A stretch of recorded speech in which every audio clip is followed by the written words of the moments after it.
दोस्तों, आज हम इस एपिसोड में हथेली से जानेंगे परधन प्राप्ति की रेखा, अकस्मात धन प्राप्ति की रेखा या हमारे हथेली पर धन की कोठरी क्या कहती है।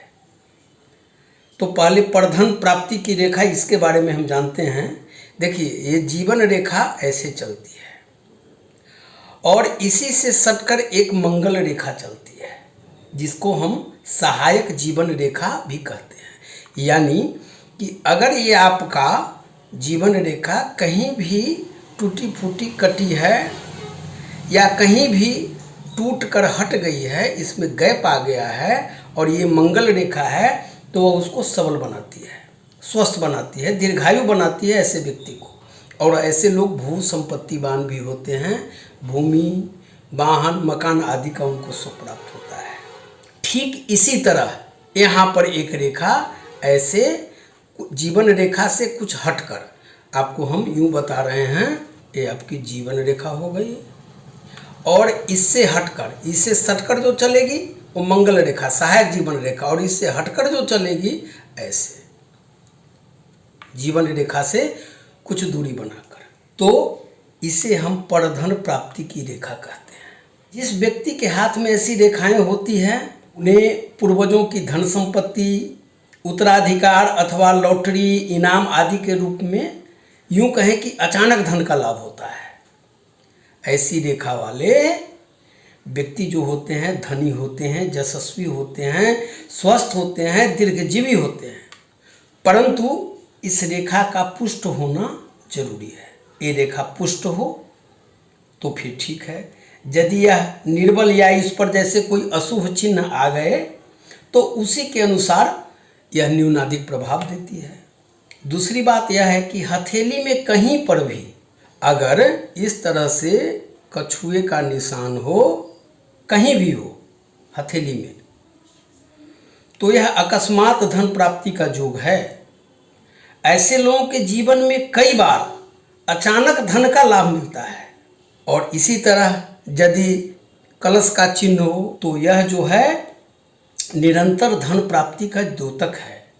ऐसे व्यक्ति जिनके हाथ में एक कलश होता है उनका बैंक बैलेंस बढ़ता ही रहता है। हम सभी जानते हैं कि ये बुध की उंगली होती है, ये सूर्य की उंगली होती है, ये शनि की उंगली होती है और ये गुरु की उंगली होती है, और इसके नीचे ये सब पर्वत होते हैं। तो ये सूर्य पर्वत यहाँ हथेली के इस भाग में, यहाँ पर अगर दोहरी रेखा हो, ऐसे ऐसे दो रेखा हो, तो यह निश्चित है कि ऐसे व्यक्ति को खूब धन आता है। अगर कनिष्ठा लंबी हो गई, ये उंगली लंबी है और सूर्य पर दोहरी रेखा है, तो सच मानिए कि ऐसे लोग जीवन में धन ही धन कमाते हैं। और अगर ये अंगूठा सख्त है तो ऐसे लोग धन भी कमाते हैं और बचाते भी हैं। लेकिन शर्त यही है कि बचाने में कि ये अंगूठा सख्त होना चाहिए। ये भाग्य रेखा है जो शनि की तरफ जाती है। कोई भी रेखा कहीं से भी चले, वो भाग्य रेखा जो शनि पर्वत की ओर जाती है वो भाग्य रेखा कहलाती है। तो हम ये देखते हैं कि भाग्य रेखा जैसे गई और चंद्र क्षेत्र से ऐसे करके एक या दो रेखा ऐसे चली गई, और भाग्य रेखा से एक दो रेखाएं ऐसे बुध क्षेत्र की ओर चली गई। कि ऐसे जो व्यक्ति होते हैं त्रिभुज वाले, यहाँ त्रिभुज ये बना, तो ऐसे लोग जो होते हैं काफ़ी धनी होते हैं, विदेशों में जाकर खूब धन कमाते हैं, बड़े स्तर के व्यवसायी होते हैं, प्रसिद्धि प्राप्त करते हैं, धन की कभी कमी नहीं होती। मस्तिष्क रेखा के ऊपर यहाँ से एक रेखा निकलकर ऐसे ऐसे हृदय रेखा में स्पर्श करता है। तो ऐसा व्यक्ति जो होता है उसे अचानक धन की प्राप्ति होती रहती है। पूर्वजों की लॉटरी से या उत्तराधिकार में अचानक धन संपत्ति प्राप्त हो जाती है। ऐसे लोग बहुत सोच समझकर धन का निवेश करते हैं, लेकिन इसे स्पष्ट होना चाहिए। ऐसे लोग काफ़ी भाग्यशाली और धनवान होते हैं। अगर चंद्र क्षेत्र से, यहाँ से, इस क्षेत्र से अगर कोई रेखा ऐसे सीधे बुध पर्वत की ओर जाए, सीधी खड़ी रेखा, या सूर्य पर्वत की ओर जाए। तो ऐसे व्यक्तियों को धन की कमी नहीं रहती है, परंतु यह चंद्र क्षेत्र से अगर जाती हो तो बहुत अच्छी मानी जाएगी।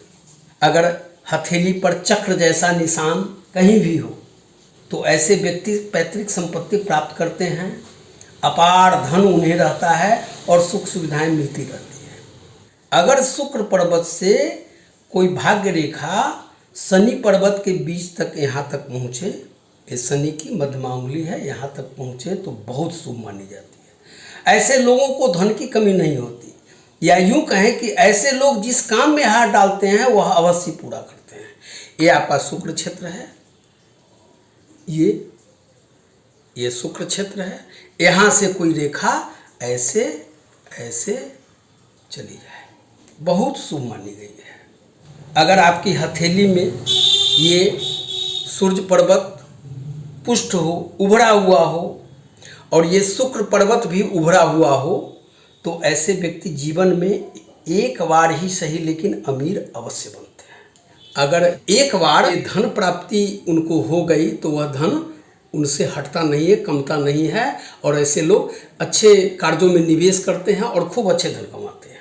जीवन रेखा से निकलकर कोई भाग्य रेखा अगर शनि क्षेत्र तक पहुंचती है और उसमें कई रेखाएं इस तरह से अगर निकली हुई हो तो ऐसे व्यक्ति खूब धन कमाते हैं। पूर्वजों से उत्तराधिकार में लॉटरी, सट्टा, जुआ, मतलब कि कोई न कोई ऐसे साधन अवश्य होते हैं जिनसे उसे निरंतर धन दौलत की प्राप्ति होती रहती है। मैंने धन की कोठरी के बाबत बताया था। देखिए, ये भाग्य रेखा आपकी है, ये आपका मस्तिष्क रेखा है, यहाँ से एक हृदय रेखा ऐसे जाती है और ये जीवन रेखा है। तो अगर, और इसको कहते हैं स्वास्थ्य रेखा, ठीक है, स्वास्थ्य रेखा बुध क्षेत्र के तरफ जाती है। तो इस तरह से अगर कोई रेखा निकलकर ऐसे बुध रेखा की तरफ जाए, यानी मस्तिष्क रेखा को काटती हुई आगे बढ़ जाए अथवा मस्तिष्क रेखा पर रुके, तो ये जो ट्रायंगल बनता है, यानी कि भाग्य रेखा, मस्तिष्क रेखा और स्वास्थ्य रेखा तीनों मिलकर ये त्रिभुज बना दिया। ये धन की कोठरी इसे कहा जाता है। अगर मान लीजिए ये यहाँ पर थोड़ा सा गैप है तो धन तो आएगा लेकिन वह निकलता चला जाएगा, बचत नहीं हो पाएगा। अगर ये बंद है, खुली नहीं है, तो ऐसे लोग सख्त मुट्ठी के होते हैं और इतना धन कमाते हैं ये कि उनकी अगली पीढ़ी बैठकर खा सकती है। तो ये धन की कोठरी इसको हम कहते हैं। धन्यवाद।